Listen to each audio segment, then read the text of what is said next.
land where monks are the original winemakers.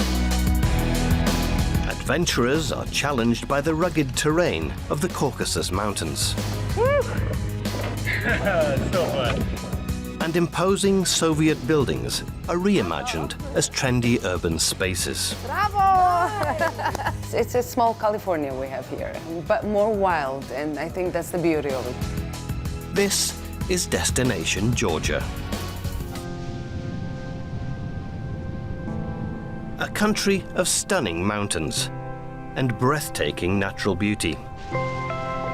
Covering close to 70,000 square kilometers, Georgia is located in the mountainous Caucasus region of Eurasia. Georgia's capital, Tbilisi, was established in the 5th century. During the summer months, its ancient cobbled streets teem with young travelers. And sightseers watch life go by in the city's street cafes. I love when I see so many tourists here. They enjoy to be a part of Tbilisi. My name is Nestan, and this is my Tbilisi. 3 years ago, Nestan Mamashvili created a website and guidebook to give young travelers an insider's view of the best places to go in the city. Tbilisi for me is very vibrant because here we have big past and big future, where young generation is doing its best to rebuild and give Tbilisi another chance, another life to be vivid. This is a city best seen on foot. At street level, Tbilisi's unique mix of influences come to life. This is one of the must-see places in Tbilisi, born centuries ago. From the sulfur baths on which the city was founded, to age-old churches and narrow alleyways from a bygone era. This is a city that displays its history. And nowhere more so than at one of Tbilisi's street markets. We are on Dry Bridge Flea Market, one of my favorite places in Tbilisi. Here, among the trinkets and knickknacks, lots of Soviet memorabilia. Georgia was part of the Soviet Union for 70 years, until 1991. The USSR's breakup and Georgia's subsequent independence ushered in a new era of openness. But traces of Georgia's communist past are laid out for all to see. This is a diploma certificate, 1984. Ah, crazy, yeah. I was not even born. Of course, it's written everything inside in Russian, because we were in USSR. But Tbilisi isn't a city that dwells on its past. Old, crumbling buildings are being reimagined as trendy locations. Just like Fabrika, a former Soviet sewing factory transformed into one of Tbilisi's hottest urban spaces. It's home to restaurants, one of the most popular hostels in the city, and a boutique art studio, putting Georgia on the map through its unique alphabet. Hello. Hello. So, How are you? fine, thank you. These are workshops, and all we are doing are for promoting Georgian alphabet. For me, it's so beautiful. It looks like a piece of art. Bravo! Yeah, beautiful, isn't it? Yeah. The people, they don't understand that we are not Russia or not Ukraine, we are Georgia, yeah? We are not Armenia, we are different. So this is our culture. What makes Tbilisi unique is that Tbilisi is keeping its past, but also is looking farther, looking in the future. Once a strategic hub on the Silk Road, the cultural influence of traders from Asia and Europe over the course of centuries have seeped into Tbilisi's very fabric, into the city's architecture and food scene. For Mariko Gubiladze, Georgian food is the world's original fusion cuisine. Georgia is a very interesting place when it comes to food. It's because of the influences. Spices were coming from India, recipes were coming from China, some from Turks, and I think this is the main jewel in Georgia. Meiriko's love affair with food began here, at Tbilisi's oldest food market. This is the central market in the heart of Tbilisi. I remember coming here when I was 6 with my grandma, with all the colors and smells and everything. I loved it. She's buying a few ingredients to recreate one of Georgia's beloved dishes, heavily influenced by the Silk Road. We got the eggplants from India and walnuts from Greece and pomegranates from Persia. Dedicating her life to Georgian cuisine, Meiriko was one of the first chefs to give it a 21st century twist. My approach is, if you want to change something, that's fine. I like changes, innovation, but you have to preserve the taste of the food.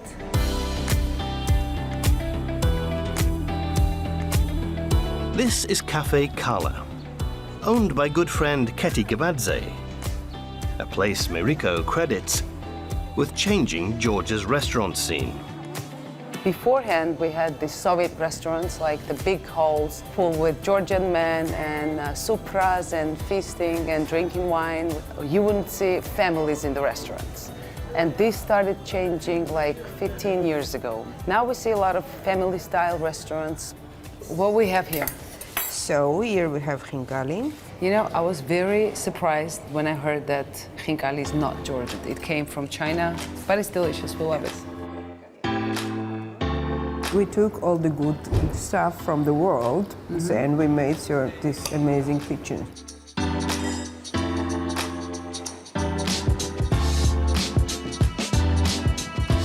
While Keti's restaurant was a first step in Tbilisi's food revolution, Meiriko has taken it to a new level.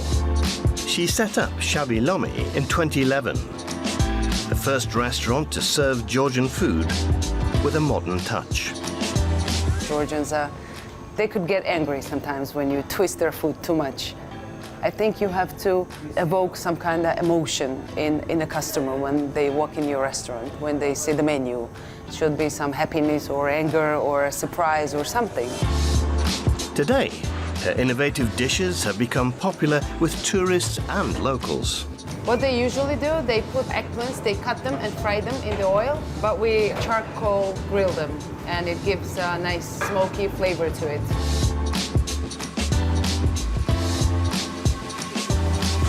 This is it. This is my version of eggplants with walnuts. I think the future of Georgian cuisine is unlimited.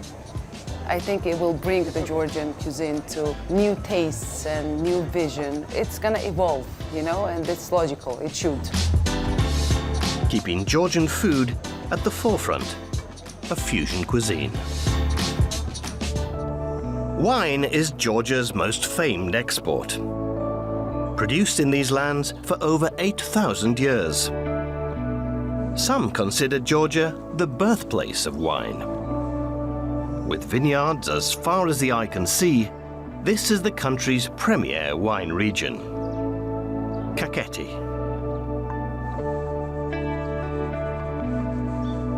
The Alaverdi Monastery, a place of worship and spiritual contemplation, certainly, but there's a difference. The monks of Alaverdi Monastery have produced wine for over 1,000 years. The good Alaverdi experience starts walking through the gate. You see all this grand figure of the monastery in front of you, and if you are lucky, you can meet the monk. Dara Koladilina is a wine expert who runs guided trips through Georgia's wine country. As Alaverdi Monastery's fame has spread, the number of tourists Daria brings here has grown. Alaverdi Monastery is one of the main places to see in Kakheti. Monks started making wine here in the 6th century. They were among the first to ferment wine in these giant clay pots called kavevri, which are unique to Georgian winemaking. Kvevri is the traditional Georgian winemaking vessel. Usually it's put under the ground. It's always handmade. This is basically one of the oldest kvevris in the world. It dates back to the 11th century. And also in Alaverde, there are leftovers of kvevri that are dating back to the 10th and even earlier. For centuries, the monks of Alaverde Monastery honed their winemaking craft, tending their vineyards, experimenting with fermentation, perfecting their blends. It was critical to have your own wine for religious service and everyday needs. These days, locals are now employed to produce their wine, leaving the monks more time to focus on their spiritual pursuits. Our priority is praying, and the second is winemaking. We are now in the younger cellar of Alaverde, which was established in 1011. Behind me there are kvevris, and all of them are full with wine. The color of Georgian wine is actually amber, because the white grapes take the color from the skins. The monastery's amber wine is Bishop David's pride and joy. The 2013 vintage was awarded silver at the 2015 Decanter World Wine Awards, a prestigious international accolade. In Georgia, we say, the eye drinks, the eye eats. However, the taste has the final word, this is a good wine. Also in Georgia, it's quite rare to taste the wines that are older than 2 or 3 years, because usually all the good wines are getting sold very fast. So for me, it's also a nice opportunity to taste something that is already 6 years old, and it's amazing. For the monks of Alaverde Monastery, it's not just about creating award-winning wine.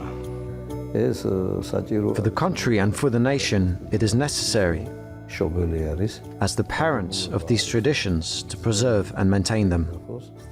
We have set an example, and the rest should follow. The Kakheti region of Georgia is home to 90% of the country's vineyards. And most of the country's best wineries are set up here, according to the Georgian Wine Association. And this is one of the newest. Nowadays there's a real trend of new traditional wineries, and I think one of the reasons for that is that it's like a real big part of Georgian culture. Young winemakers are harnessing the craft of Georgia's ancient winemaking methods. Tornike Chubinidze left his job in the capital Tbilisi and started Chubini Winery in 2016 at the age of 25. I'm not missing the city at all. I'm happy and enjoying the environment and way of living we do here. Main things about Georgia is the hospitality. I explained the uniqueness of making wines in Kvevri. These tourists from the Netherlands get to taste his newest batch, straight out of the ground from a Kvevri, clay pots where the wine ferments and is stored. Every time you open Kvevri after fermentation and maturation process, it's very emotional because it's the first introduction between you and the wine you made. This is Georgia's iconic amber wine. The skin, juice, seeds, and the ripest stems used for white wine are left in a Kvevri to blend and create its unique taste and color. You can see that this is more amber because here in this one it's 8 months and also with the stems.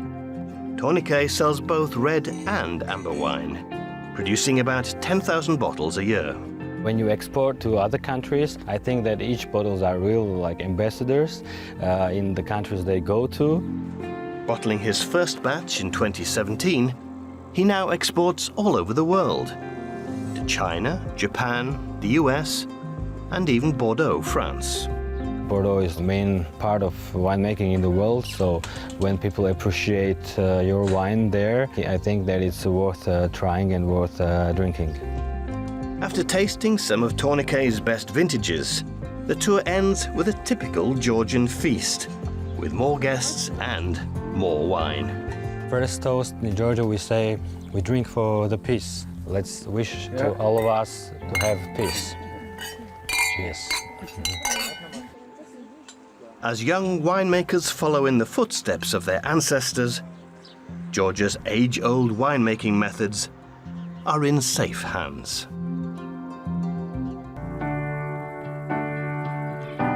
This is Stepen Sminda, nestled among the great Caucasus Mountains. The town is located on the foothills of Georgia's third highest peak, Mount Kazbek. Surrounded by lush hills, waterfalls, and valleys, this is a thrill-seeker's paradise. In recent years, paragliding has really taken flight in Georgia. And this is one of the country's top flying destinations. Paragliding is one of the best way to exploring and feeling the Georgia. Alexander Iskandarov is an adventure guide and one of Georgia's pioneer paragliders. My aim is to share this experience to new people, inspired people to explore Georgia in a different way. Early afternoon, as the winds pick up, it's time to take to the skies. When I'm paragliding, I feel only freedom because I can control the speed, I can control the pace and motion.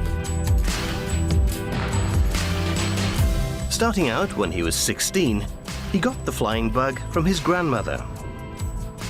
Back to 60s, she was a skydiver in Georgia. She was about 23 years old. At this time, it was a very unique experience, especially for women. It was very interesting and fascinating for me. What does it feel to fly in the clouds? Time by time, I gathered the experience, the contacts, and I gained very nice small communities, paragliding and climbing. As the day of flying comes to an end and the adrenaline rush subsides, for Alex, one last pleasure remains: to sit back and delight in the view of these rugged mountains. Georgia is amazing because here is everything is wild, amazing for all activities. Georgia's Caucasus Mountains are filled with history. For centuries, people have trekked through and inhabited these valleys and hilltops, leaving behind age-old buildings and crumbling remains, many only accessible on foot, or increasingly by bike. That's a little rocky, eh? Okay. The thing I love about mountain biking is that you can see so much more terrain in a day, and you can get to so many more interesting places. A passionate mountain biker from Canada with almost 10 years' experience in the saddle, this is Jeremy's first day on these rocky trails. His guide, David Chukeli, is Georgia's first mountain biking champion and founder of the country's first mountain biking company. Georgia for me is paradise. David has ridden through these mountain trails for over 2 decades. We have amazing single tracks. Many requests are coming in because people see these mountains, which is it's ancient. You're traveling back in history. Many people are coming around the world, and I love to meet new people because we sharing our stories, our memories. Taking in the impressive view, now it's all about the heart-stopping descent. Now the adventure begins!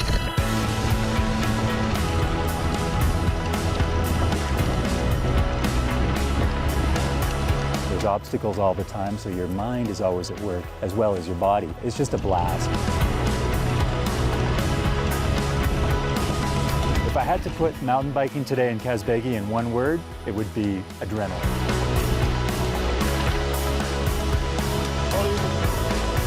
Pedaling down narrow routes that zigzag through the steep valley, they arrive at an ancient watchtower.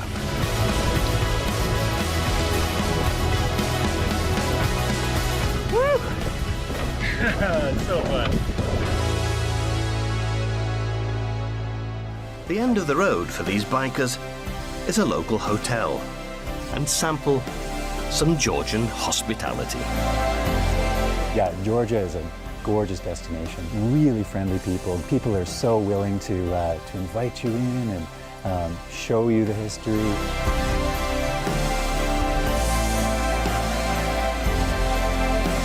It's been an amazing experience.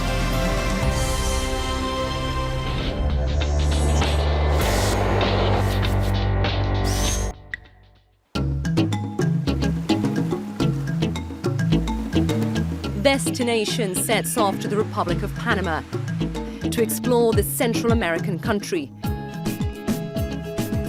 one that's flourished into a global hub and rises to the expectations of any world traveller. Its gateway to the world, Panama City, is surprisingly eclectic, juxtaposing modern marvels next to classic venues. Its legacies come in the forms of culture, culinary and biodiversity, and can be seen everywhere from its highlands to its lowland regions. Its pastimes are full of possibilities. For those wanting to be in the centre of it all, to those pursuing the solitude of inspirational and private getaways. All of this elevates Panama as one of the world's alluring destinations.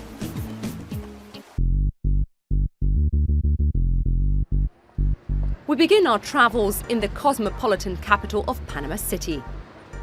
It's the pulsating spot for business, trade and culture. Here we're greeted by a soaring skyline, like that of a Hong Kong, a Dubai or a Miami. One, though, that still holds on to its Latin American roots. Those roots have a strong colonial heritage, one that lures visitors in grand numbers to its historic quarter, known here as Casco Viejo. We meet up with restoration architect Itzel Esquiros. A walk with her through these olden streets, and they seem to come alive with history. This is the famous Arcochato. It was built to support the cross of the church. One of the most important things is the structure. When it was built without supports. So that was a really architectural challenge by that time. The ruins resemble only a shell of its original structure, almost a complete outdoor experience. We call it Plaza de Francia because of this monument. It was built in the early 1920s to honor the French attempt of build the canal. Leaving the picturesque old wall behind, we head to perhaps the most iconic landmark in the country, the Panama Canal, and we're going to cruise it. If there is ever a tour that touts the journey over the destination, this would be it.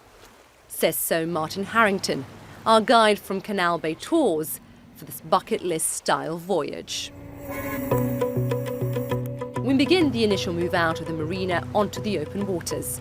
And this is when we first see the string of ships waiting for their entry into the canal. Today, like every day, Martin says some 35 to 40 ships will traverse the canal. If you think that spending a couple of hours on the canal can get boring, think again. There's always something to see, like this national monument. Directly in front of us, we have the Bridge of the Americas. This is the oldest of the two bridges that permanently link and connect the two landmasses of the continent.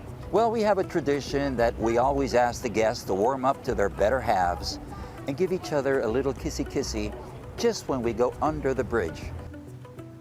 Martin can rest assured that on this trip, tradition wasn't broken.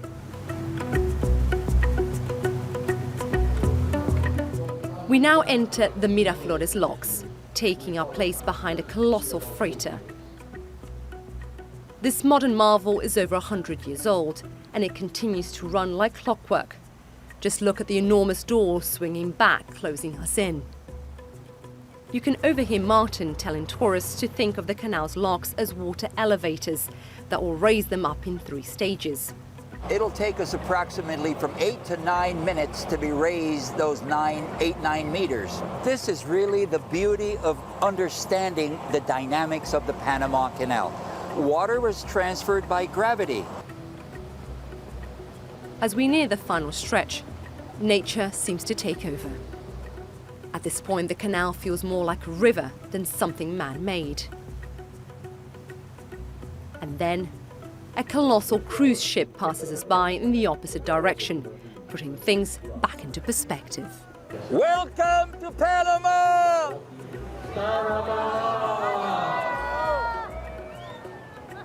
And just like that, our partial transit tour ends here, near the Gamboa rainforest. As you can see, Panama City has a lot to offer. And when it comes to pleasing the palate, well, it's no different. Gonzalo Orna from Intrepid Urban Adventures takes us on a walking food tour that reveals Panama's must-try list. Topping it, it's Panamanian coffee. Yo, Alberto. Hey, Gonzalo. Welcome, man. How are you? Good, good. Tell me a bit about geisha coffee. Panama geisha actually comes from Ethiopia, from a town called Geisha, or Gesha. And it got in the 60s. We've grown it since then, and it really has a lot of floral, a lot of jasmine, a lot of citrus, and fruity flavors, which makes it a really unique cup. Being so unique, it recently broke some records.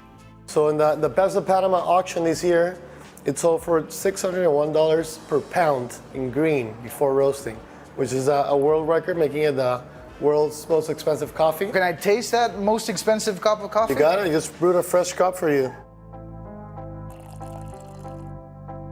Thank you very much, Alberto. Yeah, you got it. Now we go from coffee to chocolate. And not many know that cacao is another Panamanian food staple. This is a really good tasting chocolate. How do you guys make it taste so well, and how do you guys get to have a whole bar of chocolate without it melting in the heat in Panama? Well, we use a splash of milk, raw cane sugar, and cacao, and we don't use machines. We just use a wood spoon, and that's it. Thank you very much, Yasmina. Now move on to a very important part of the tour, the beers. Enjoy it. Beer indeed is a favorite among the locals, but what's trending now are the craft breweries. On this tour, we visit Panama's first. We have 5 different types of beer always in our house: Blanche, Pils, Pale Ale, Porter, and IPA. And also a seasonal that this time is going to be Hefeweizen. Of these, which one is your favorite? For me, the Pale Ale is the best. I love porters. Our next stop has us walking a bit further, outside the old city walls, to the popular Mercado de Mariscos, or the city's seafood market for ceviche. Panamanian style ceviche, gracias, is a very simple recipe. It's the fish with the lime juice, diced onions, sometimes a little bit of celery, culantro, and that's it. De verdad está bien bueno. And now on the last leg of the tour, we'll be trying some aged rum at Tántalo. For him, this final tasting offers the best pairing the city has to offer: Panamanian rum and a panoramic view seen from the restaurant's iconic rooftop bar. This slice of nightlife is one that you'd expect to find in a city as vibrant and metropolitan as Panama City. Local urban legend claims that Panama is the center of the earth. A trip to one of its national parks, Soberanía, gives you a sense of why Panamanians believe it to be so. The best way to experience its grandness is by riding up 600 meters through the forest canopy on the only aerial tram tour in the country, run by the Gamboa Rainforest Resort. Hola Alejandro, ¿cómo está? Buenas tardes, bienvenido, pase adelante. Gracias. José Soto is the resort's go-to guide for specialty tours. Just getting here becomes clear why Panama is booming in the recent trend in tourism for experiential travel. Don Vidal, he walks every morning from the bottom to the top. ¿Cómo está? Una vueltecita de arriba. Hello, how you doing, sir? Once off the tram, the trek goes even higher to reveal some breathtaking panoramas seen from the 30-meter-high observation tower. Up here, we set our sights on the old pier town of Gamboa and a spectacular view of the serpentine part of the Panama Canal. Jose takes us back down to experience what's known as the Nature Labs, a 3-stop tour of what lives in the rainforest, from butterflies to orchids and, yes, even poisonous frogs.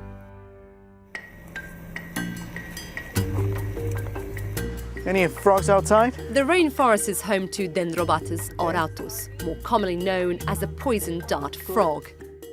Jose tries to check in on these shy creatures at least 3 times a week, and says he loves to catch the reaction of the visitors. Whoever is passionate about wildlife, they will always love frogs, especially these poison dart frogs, because they're poison. And people is like, I want to see, an animal that's poisoned. But the ones we have here, they don't have the toxins that will actually kill a human. Though tourists shouldn't expect to touch them. From time to time, some guests are in for a special treat as Jose or the frog keeper enter the pen to pull one out for an up-close encounter. It takes a little while because they can jump all over. It's easy for them to hide. But yeah, people love it because you can see it closer. You can see their vibrant colors closer. So every time I come and I have a chance, I'll pick one. But not everyone fancies a frog, no matter how colourful it is. So next up, we go in search of the iridescent blue morpho butterflies.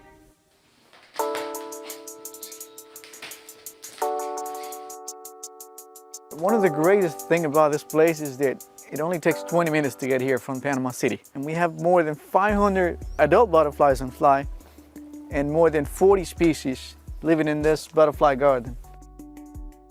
In here, it's definitely a soothing place. But Jose admits that nowadays tourists are in search of more than just the memories. They want the perfect picture. And believe it or not, the pursuit of any butterfly is harder than catching a frog. This blue one right here, see? It's going everywhere. Butterfly, you don't know where it's going to go.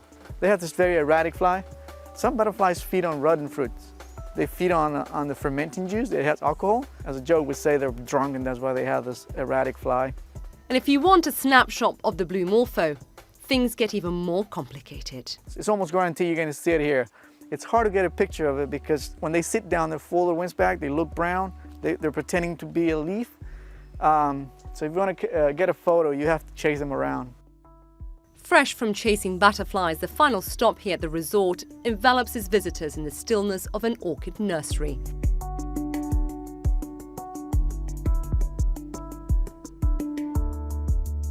Some people may not know that our national flower is actually an orchid.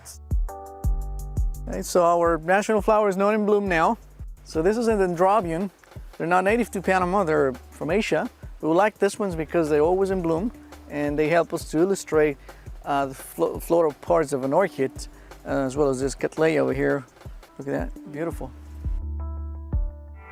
Being outdoors in Panama can be oh so relaxing, but equally adventurous.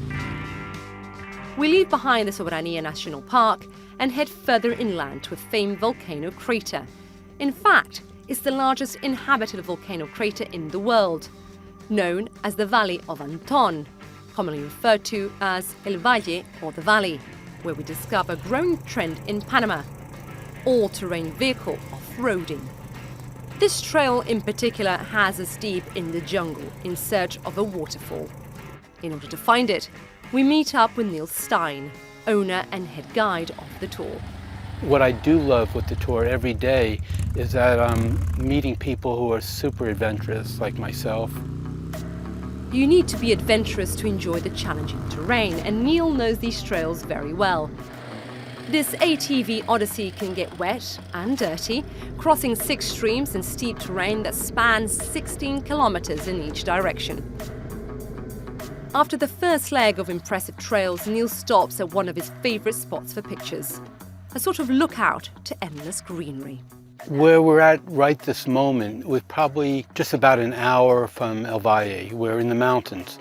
There are names for each of these little districts here in the mountains, but these are mountain people that are living here in these homes with no electricity.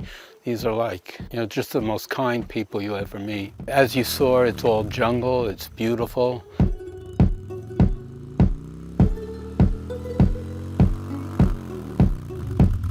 After the panoramic pit stop, we get going for the final haul. At last, we arrive to see why people are making this trek.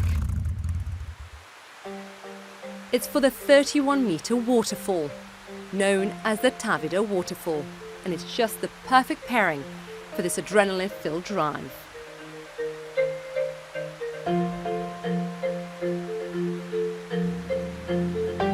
All over Panama, these tours are springing up, enticing new wildlife adventures for the most daring of travellers.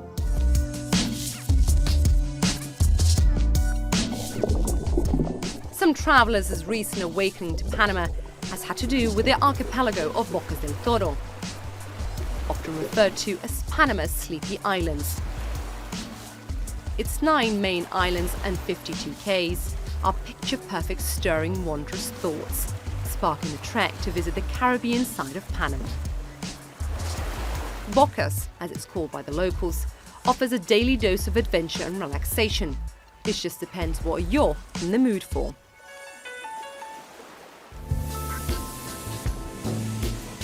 All over Bocas del Toro, there's an entire lifestyle built around stilt living and island hopping.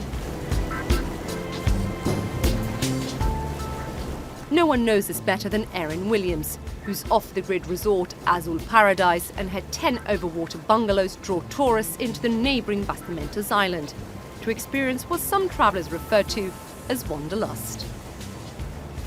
So we wander off to her secluded beach, and this is the first view we get of the boutique hotel.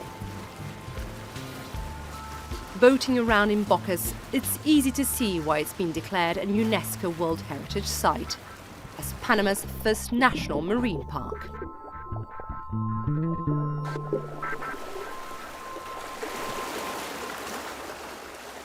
The short walk from the pier to the lobby makes you want to take your shoes off. And just like that, the surroundings immediately envelop us, with a tone inspired by Bocas' solitude and serenity. After wandering the grounds, we find a yoga studio, an outdoor lounge bar, and a quaint pool, and that's just beachside. But it's 50 metres out in the water where visitors love to be. Both Erin and her husband Martin have for the last 3 years painstakingly transformed this natural sanctuary into a destination. So this is the concept of the whole resort. It's right here. They can go to bed with the windows open and feel the sea breeze, and then in the morning or through the evening they can hear the waves below their bungalows. It's more secluded, more serene, and it's just being with nature out here. We actually catch our power from the sun, and we catch our water from the rain. And with that, we do have backup generators because we're taking like an eco-rustic lifestyle and adding just enough luxury to make you comfortable. As we walk through the resort, even at its full capacity, the feel is still very private.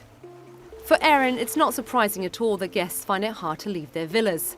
But when they do, she urges them to really enjoy what's around, both on and off the premises. For those, sometimes you get antsy laying around because it's not our culture in, in the Western world. We have a variety, books full of tours you can do. And it's one of those tours that Erin hints at that we head to next. We are going to Starfish Island, which is one of our favorites. It's off the beaten tours of Bocas, which is an exclusive tour of Azul Paradise, which presents the untouched beauty of a mangrove and all the roots and the starfish that live within.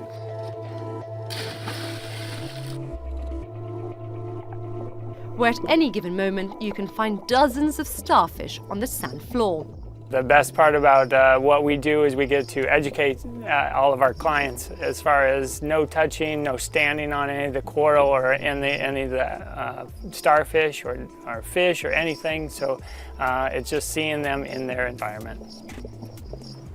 But the lure for Bocas' natural beauty isn't only for the curious and water enthusiasts. Scientists from the Smithsonian Tropical Research Institute established a site on the main island of Colón to study the terrestrial and marine biodiversity. After a wonderful swim, it's time to head back to the villas at Bastimentos Island. As the day begins to wind down, the sky seems to take over with its sultry colours, begging the question, how to end a day at Bocas del Toro. For the Williams, it's the stillness of the ocean and its glass-like waters that entice them for a late paddleboard run. It's just one of the many ways they have enjoying these Caribbean nights. This is Panama, the small Central American country that's flourished and blossomed into a global hub. One that sits at a wondrous crossroads between two continents and two oceans. The result? Endless possibilities for the traveller in search of both leisure and adventure.